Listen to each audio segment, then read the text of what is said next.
سلامات دك عبيتي كما وعلكم كما يمسيكم كما يفيدكم ببزل هو ببزل لهم ساعات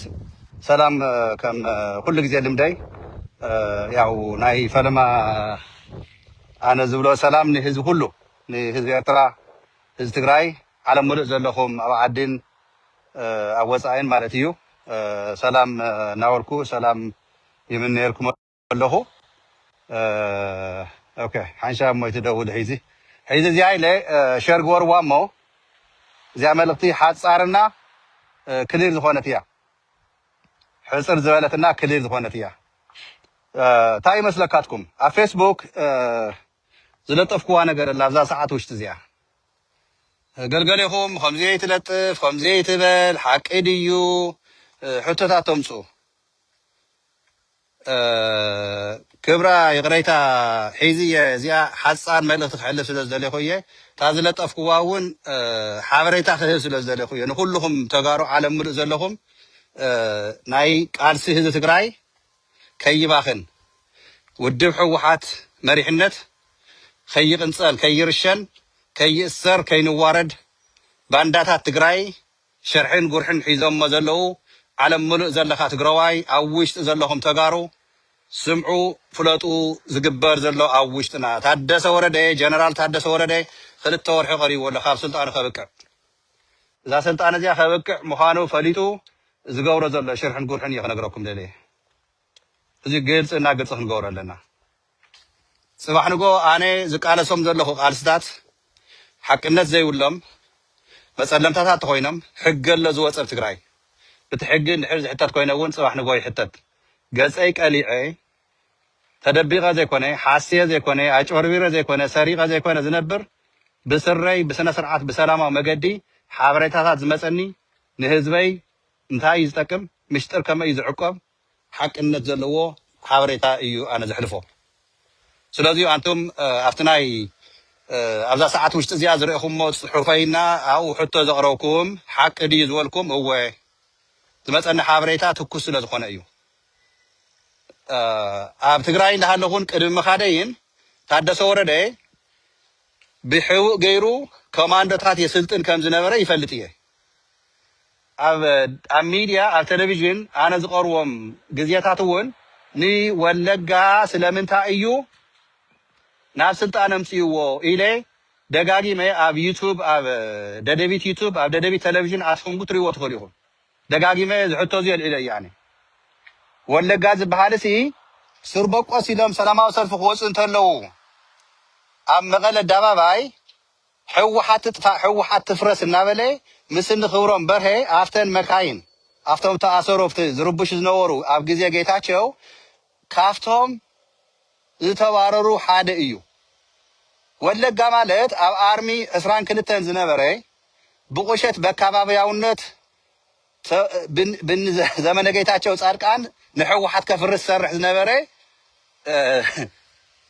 تحدث ورده مختل كميشنر بوليس تግራይ ገይሩ ተጸዋዕነቱ ግን ናብ ገብረ ዲላ ከይኸውን ናይ ትግራይ ፖሊስ ኮሚሽን ገብረ ዲላ እዩ ገብረ ዲላ ምስ ሕወሓት ዝኾነ ጎንጽ ነይርዎ ይቀደም ናብ ኮሚሽን ዘምጾ ታደሰ ወረደ ንሕወሓት ከፍርሰሉ ሕግዞ ኢሉ እዮም ሲዎ ገብረ ዲላ ግን ጀነራል እዩ ጅግና እዩ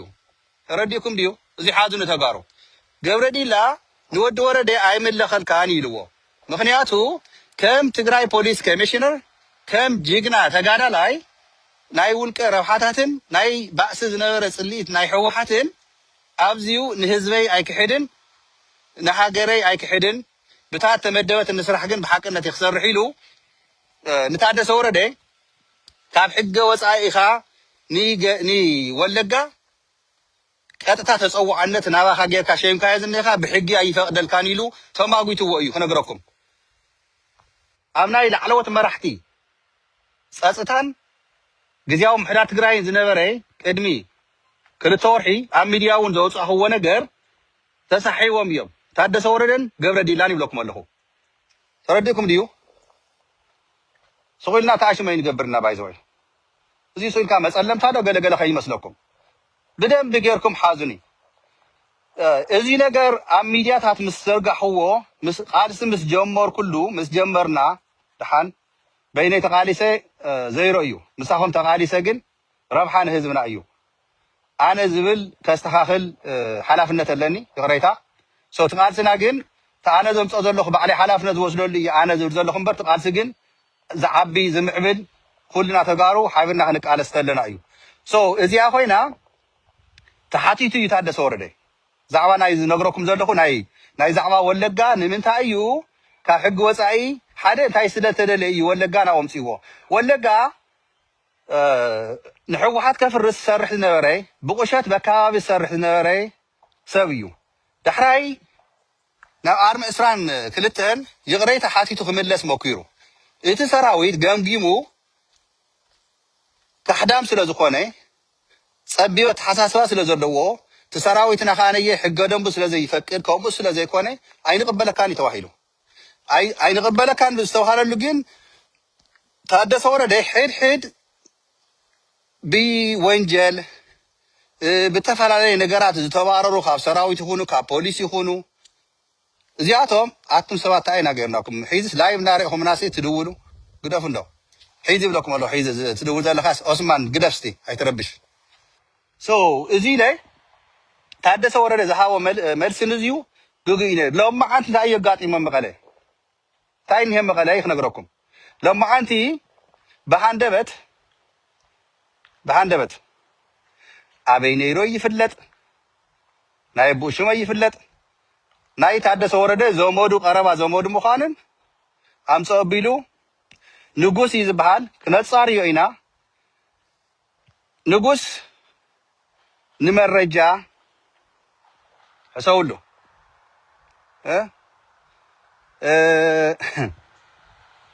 دهان سلسته محاور اللي تقرأي مهندس حدا مرجع خلته سالساي صحافه صوت وسبات سالساي ناي كوماندو يبحال إذا سلستيو بينو سبزيو من النتا يفلت قليل بحاندوت لما أنتي نسخاخ تمرحو توحيلو قطتا تصوع عندك كان أبا مس ولقا توحيلو تحدث ورده زي أوسين له أوزيو أكابي بقصري خنرقاقص إنا خرقاقص إيه 400 زخونو كافتين تواصاتو أم مجروار أف سرقي أب تفلالي نقرات قعزينا زنورو أنصار حوحات صليت ناي حوحات زلوهم منم بوليتيكا فلطو زي ولم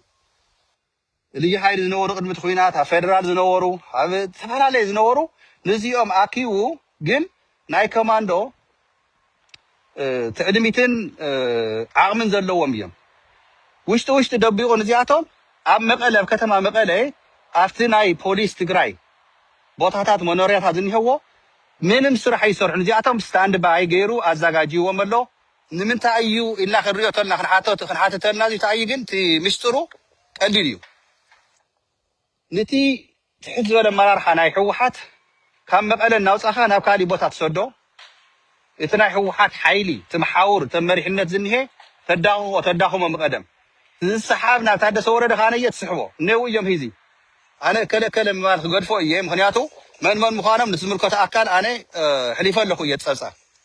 تاي من يسرح اللسي تي زمتني حبريتان ريبورتن أقريبا لكو يه نفس زمر كتا أكال إذا كنت توسخ حبريتان ما راح تحوحات دقيسو من هالو صباحنو خاين سئنهم حد تقراي توسيات تدلتين كا مسراويتن مسحوحاتن مسل تقراي تسلف كا زلخا تقراي مدفتين أخايو نقربيتنا يكونن نبانداتات يكونن نحدامات يكونن نحوحات كفرس تقراي مرحزي ولا خترف نصرح زلو تقراي أي ملكتون زمالك تزيو زمالك تيزيو إذا هو نحل سمعوني تقراي كوين كا تقراي تكوين كي تقراي مرحزي ولا خي تقري ودمنا حوحات تطاناخيرو معرات تقراي كمل خوسدنا سراويتنا بسرعات بقباب فقالس نهزبنا زقبو أخركب إلكم تأمن سبات إذي حبوء زخوني كماندو أم مقالة زاقاجي وزنيه تحدث ورده خلت تورحي ينقرينا النوا إذا خلت تورحي زيها تحدث ورده السلطان بخلتنا قد خسنا خطوة هذا لكم على دي بسلسة درجة خسنا إتحادث مالي العلى لكم نيريه تحادث أي مسلكم ኣብ ሰራዊትና ምምዕራ ይግበር ኣሎ እቶም ባንዳታት ማእሰርቲ ተጀሚሩ ኣሎ ሂዚ ይምፅራይ ይፅረ ኣሎ ኣብ ሰራዊት መርሕነት ዘሎ ይኹን ኣብ ታሕቲ ዘሎ ይኹን ኩሉ ይምርመር ኣሎ ንጉዕሽ ገብረ ንምንታይ ተፈቲሑ እንተይልኩም ታደሰ ወረደ የፍትሕዎ ባይዘወይ ካብ ሕገ ወጥ ይሰርሕ ዘሎ ታደሰ ወረደ ጉዕሽ ገብረ ምክንያቱ ታደሰ ወረደ እቶም አንጻር ሕወሓት ዝኾኑ አንጻር ቃልስና ዝኾኑ አንጻር ሰራዊትና ዝኾኑ ክርብሹ የዳራጅዎም ኣለኑ ለኩም ኣለና ካብቶም ዘዳራጅዎም ኣካላት ካብቶም ዝደልዮም ኣካላት ሓደ ጉዕሽ ገብረ እዩ ጉዕሽ ገብረ እኮ ፈንጊጡ ዝወፀ ንኒ ጻድቃን ንጌታቸው ሓይሊ ክንፈጥር ኢሎም ምሶም ዝሰርሕ ዝነበረ ንትግራይ ሓደ ጀነራል ኮ እዩ ጉዕሽ ገብረ ማለት ገበን ስለ ዘለዎ ኮይ ጉዕሽ ገብረ ኣብ ቀይዳ ኣትዩ ወንጀላት ስለ ዘለዎ ኮይ ጉዕሽ ገብረ ሰራዊት ኣብ ቀይዳ ኣትይዎ ሒዚ ግን ታደሰ ወረደ ኣፍትሕዎ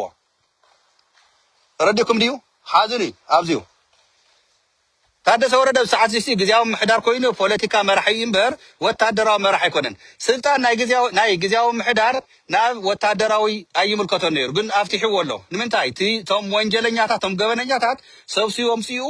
ረዓድ ክፍጠር ኣብ መቐለ ኣብ ህዝብና መሪሕነትና ሓደ መራሕቲ ሕወሓት ቅንፀላታት ክካየደሎም እቶም ዝሓንገዱ ዘይተቆንፀሉ ክእሰሩ ወዲ ወረደ ድልዮት ክገብር ናይ ምክንያቱ ውድቀት ናይ ጻድቃን ናይ ጌታቸውን ስለ ዝረአያ ስለ ዝፈልጣ ኣብ ውሽጣ ስለ ዝነበረ ታካየዳ ናሃቶም ስለ ዘይ ንሱውን ክሰዓር ምዃኑ ስለ ዝፈለጠ እዩ ታክቲክ ዝጥቀም ዘሎ ናይ ስለያ መሓውር ሰባት ዓበይቲ ሰባት ማለት እዩ ናይ ትግራይ ስለያ መሓውር ዝመርሕ ዝነበረ ሓደ ኣካል እንታይ ቀረ እዩ ሒዚ ምስ ታደሰ ወረደ ዝሰርሕ ዘሎ ሓራ መሬት ከመይ ገይሮም ይመፁ ኣለዉ ንመን ይመፁ ኣለዉ ታደሰ ወረደ እዚ እንታይ ኢደለዎማ 100% ነጊሮኩም እየ እንታይ ከም ዝገብር ታደሰ ወረደ ዘይኣዘዞ ሓራ መሬት ዘሎ መፂኡ ኣብ ወጀራት ኣብ ራያ ውግእ ኣይኸፍትን ፈልጥዎ ዘለኩም ውግእ ክኸፍት እንተሎ ኣሕልፍዎም ግደፍዎም ኣይትማርኽዎም ዝብል እስካብ ትማሊ ታደሰ ወረደ ይኽነግረኩም እዚ ግን ጠጠው ይበል ንብል ኣለና ስለዚ መሪሕነት ሕወሓት መልእኽተይ ናብ ሕወሓት ናብ መራሕቲ ሕወሓት ትግራይ ክትመርሑ ውድብ ኮይንኩም ክትመርሑ ክትቅፅሉ እንተደሊኹም ህይወትኩም ኣድሕኑ ተጠንቀቑ እዞም 400 ከማንዶታት ሰልጢኖም ተደቢቆም መቀለ ከፈቢልዎም ታደሰ ወረደ ንኣኻትኩም ከም ቆሎ ክለቕመኩም እዩ እምበር ንኣኻትኩም ስልጣንኩም ክትቅፅሉ ትግራይ ሓራ ውፅኢና ምዕራብ ትግራይ ህዝብና ናብ መረበትና ክንመልስ ኣይኮነን ንሰርሕ ዘሎ ምክንያቱ ናይ ብልፅግና ልእኹ እያ ካብ ብልፅግና እንታይ ኢና ንፅበይ ብልፅግና ሮም እኮ ኣብ ትግራይ ትካላትና ከም ዝዓነወ ህዝብና መናእሰይና ከም ተሓረዱ ከም ተጨፍጨፉ ኣብ ፓርላማ ወፂኮ ኣሚኑሉ ገበን ናይ ትግራይ ሲ ከም ተፈጸመ ኣሚኑ ግን ካስ ኣነ ይገበርኩዎን ክብለና ሞኪሩ ናና ክዕሹ ናይ እዚዩ ኤክስቴንሽን ኮይኖም ልኡኻት ዝሰርሑ ዘለዉ እንታደሰ ወረደ ግን ሰራዊት ትግራይ መንእሰይ ትግራይ ህዝቢ ትግራይ ዓለም ሙሉእ ዘለኻ ኣነ መልእኽተይ ይሕልፍ ኣለኹ ኣብቲ ባይታ ዝኒ ሓቂ እዚ ይመስል ሓቂ እዚዩ ሒዝና ከመይ ጌርና ክንቃለሶ ከመይ ጌርና ክንምክቶ ግን ሸር ጎርዎ ኩሉ ትግራዋይ ይፍለጦ ንኸዶ ዘለና ውድብ ሕወሓት ክትፈርስ እያ ኢልካ ትግምት ትግራዋይ ግን ይብለካ ኣለኹ ናይ ባዕልኻ ህይወት ኣብ ሕቶ ኢኻ ተእትዋ ውድብ ሕወሓት ሕድሕድ ትግራዋይ ረሺንካ ክተጥፍኦ ኣይትኽእልን ሕወሓት ማለት ካ እዚ እዩ ሕወሓት ማለት እዚ እዩ ባይዘወይ ሕወሓት ኣይትጠልፍን ሕወሓት ንምጥፋእ ትሰርሑ ዘለኹም ግን ብልፅግና መፅኦ ትግራይ ክመርሕ እዩ ካሊእ ምንም ኣይኮነን ብልፅግናኻ ናብ ትግራይ ተጋሩ ንሕና እንዳሃለና ኣብ ትግራይ መፅኡ ዝመርሕ ብልፅግና ከም ዘየለ ኻነየይ ከም እንዳጋጣሚ መልእኽተይ ንኩልኩም ስለዚ ታደሰ ወረደ ስርዕጠቕ ስርዓት ግበር ዘን ክልተ ወርሒ ዝመፃ ዘለዋ ሲ ብስነ ስርዓት በግባብ ትመርሕ ይግበአካ ሸሞንተ ወርሒ ሙሉእ ኣዛዚ ሰራዊት ትግራይ ከይህሉ ቁልፊ ኮይንካ ንሰራዊትና ክትዳኽም ብሽም ዲዲኣር መፂኻሲ ኣብ ፀለምቲ ተረሺኖም ሰራዊት ትግራይ ዲዲኣር ዘይገበርና ሰራዊትና ኢልካ ኢኻ ተቆጢዕኻ ናይ ዲዲኣር ነጊርካና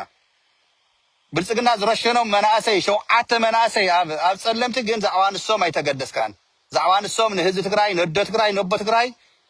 ተገዲስካ ኣይተዛረብካን ከፍ ኢልካ ወንበር ሰራባታ ኣሲርካ ንሕና ኩናት ከም ዝኸፈትና ኣብ ፀለምቲ ጌጋ ከም ዝኾነ ኢኻ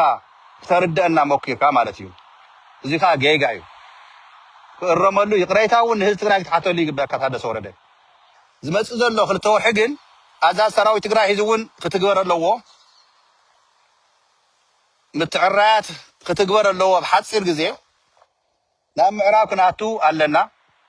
ምዕራብ ክናቱ ኣለና ዝኾነ ኣካል ውግን ተኸፊቱልና ሓደ መንግስት ትግራይ ናብ መረቦቱ ይመለስ ብህዝቢ ተመረፀ መንግስት ኣለና መንግስትና ናብ ቦቱ ይመለስ ህዝቢ ትግራይ መራሒ ኣለዎ ፖሊስ ትግራይ ሰራዊት ትግራይ ህዝቢ ትግራይ በግባቡ ይመራሕ ውድብና ሕወሓት ናብ ነበሮ ናብ ስልጣን ይመለስ መንግስትና ናብ ቦቱ ይመለስ ምርጫ ዝካየድ ድሕሪኡ እዩ ሙሉእ ህዝብና ናብ ምዕራብ ተመሊሱ ምምሕዳርና ተመሊሱ ፀጥታና ተሓልዩ ካሕሳ ረኺብና ወንጀለኛታት ከም ንጻድቃን ንጌታቸው ናብ ሕጊ ቀሪቦም ኣብይ ኣሕመድ መጀመርታ ኣብ ቅድሚቶም ተሰሊፉ ኣብ ቅድሚ ዓለም ብሰንሰለት ተኣሲሩ ከም መለሶቪች ዝበሃል ዝነበረ ናይ ዩጎስላቪያ መንግስቲ ብሰንሰለት ተኣሲሩ ኣብይ ኣሕመድ ዓሊ ኣብ ዓለም ፍርዲ ቤት ክቐርብ ክንቃለሶ ኢና ሙሱ ተሰሊፎም ዝኽዕድና ዘለዉ ባንዳታት ትግራይ ኣብ ኣዲስ ኣበባ ዝኔው ማዕረ ምስኡ ወንጀለኛታት ስለ ዝኾንኩም ማዕረ ዕጫ ክበፅሐኩም እዩ ስለዚሁ መልእክተይ ሕፅር ከብላ ኢለኩም ናይ ትግራይ ጀኖሳይድ ከመይ ከም ዝተፈፀመ ናይ ኣብይ ኣሕመድ ከምዚ እንዳጋጣሚ ዝሕለፎ መልእክቲ እዚ እውን መርትዖና እዩ ንሕና ደጋጊምና ኣብ ህዝቢ ትግራይ ዝተፈፀመ ጀኖሳይድ ሰራዊት ኤርትራ ዘእተኻየ ባዕልኻ ኢኻ ሰራዊት ሶማልያ ዘእተኻየ ባዕልኻ ኢኻ ሕጉ ማንጉግ ናይ ኣምሓራ ይኹን ናይ ካሊእ ብሄራት ዘምፃኻዮም ባዕልኻ ኢኻ ተረዲእኳ ድዩ ንስኻሲ ንትግራዋይስ ሓሊኻስ ንትግራዋይ ክተድሕኖ ኣብ መቐለ ዘሎ ትግራዋይ እኮ ካብ ጫፍ ናብ ጫፍ ትግራይ ተወሊዱ ቤተሰብ ኣብ ኩላ ሙሉእ ትግራይ ዘለዎ እኮ እዩ ንመቐለ ድሕነያ ኢልካና ከም መቐለ ዘሎ ትግራዋይ ሕድሕድ ትግራዋይ ካብ ጫፍ ራያስ ካብ ጫፍ ሑመራ ዘሎ ትግራዋይ ተረሸነ ተቐተለ ተሓረደ ቤተሰቡ እኮ እዩ ስለዚ ነዚ ተዕሽል ካለ ሊኻ እና ካሊእ ብዙሕ መበልኩ ነይረ ብልጽግና ድሮናት ኣብ ጭላ ኣብ ሓደ ቦታ እውን የዝውር ሓዲሩ ኣሎ ተስፋ ዝቆረፀ ይመስል ድሮናት ምንቅስቃስ ድማ ሰራዊት ትግራይ ክረክብ እየ ኢሉ ተስፋ ይገብር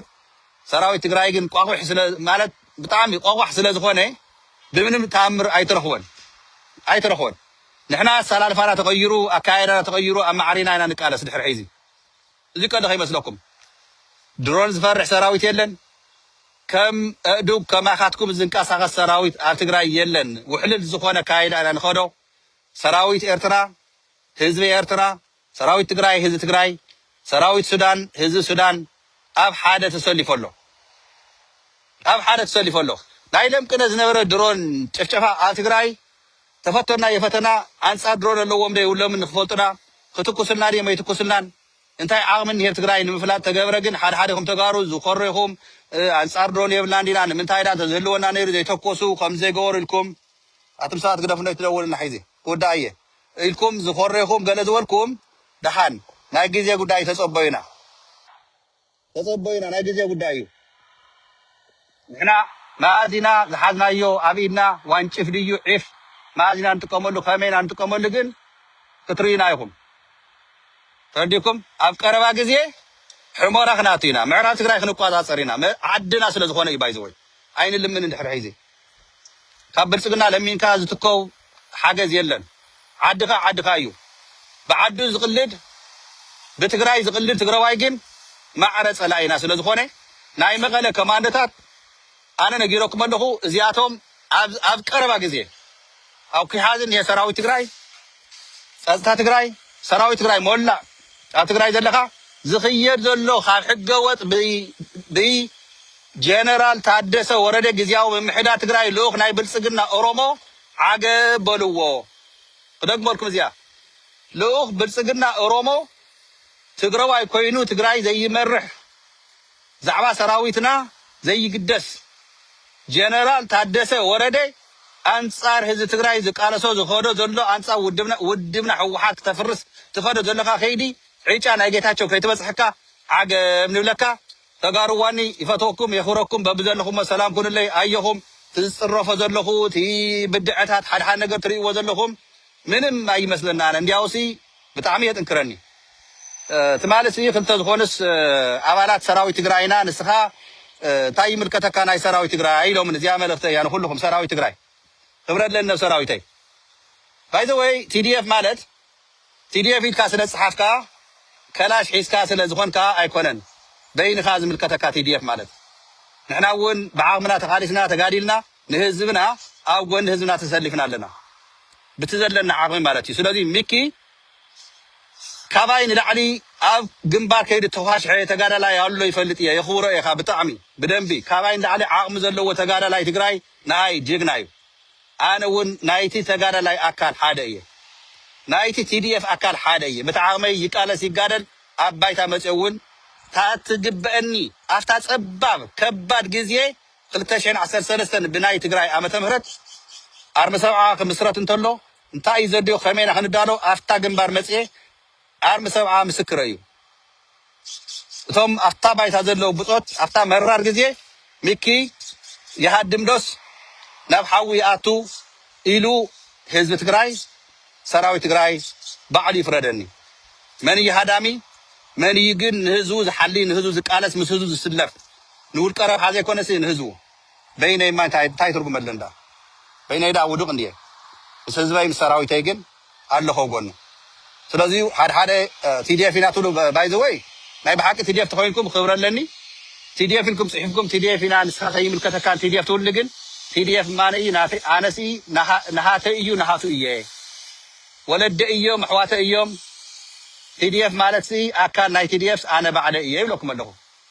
እዚኣ ተሐመኩም እዚኣ ዘይትቕበልዋ ተጋሩ ኮይንኩም ግን ንትግራይ ዝሓድኩም ንሰራዊት ዝሓድኩም እምበር ኣብ መትከልኩም ዘለኹም ሰራዊት ትግራይ እዚኣ ኣይውልንን ፈልጥ እየ ምክንያቱ ዘለኒ ክብርን ፍቅርን ኣብ ሰራዊተይ ናብ ህዝበይን ባዕሉ ህዝቢ ይምስክረለይ ተተጋግየ እውን ባዕሉ ህዝቢ ይቐፅዕኒ ባዕሉ ሰራዊተይ ይቐፅዕኒ ማለት እዩ يغنيلي كبرتي هاولي بتعبيه فوتوكم يقريتا اخيبان يتنب سرح 10 دقيقه زنقي عنده هنا 10 دقيقه فيديو سرحي لي انو يحيى ايه ملختي نقولكم كبرلني خيت الزابعوا خيت فرحوا وين فرح هنا اما غدا كايد قنصلا زمكورا بناي ود ورده زسرح زله شرحن غورحن كماندتاتن ግን حوحات አብዚዩ ተዳለው ተዘጋጆ ጅግና ተጋዳላይ ትግራይ ጅግና ህዝብ ትግራይ መሪሕነትና بسرعه بغبابن انبر بغنصلا بمشمقا ببلصقنا ኦሮሞ ይኹን ልኡኻት ናይ ብልጽግና ማን መርሒ ኣይንስእንና ትግራይ ክድቃለሲና ሓቢርና بسلامه መገዲ ፈሪጥናየና ሽርሕን ጉርሕን ንሕናኻ ኣይንሽወድን ድሕሪ ሒዚ ብታደሰ ወረደ ሽወድ ትግራዋይ የለን ተተተና በለ ንማንም ኣየታለልን በብዘለኹም ሰላም ይምነይ ይኽንየለይ ድሓንኩኑ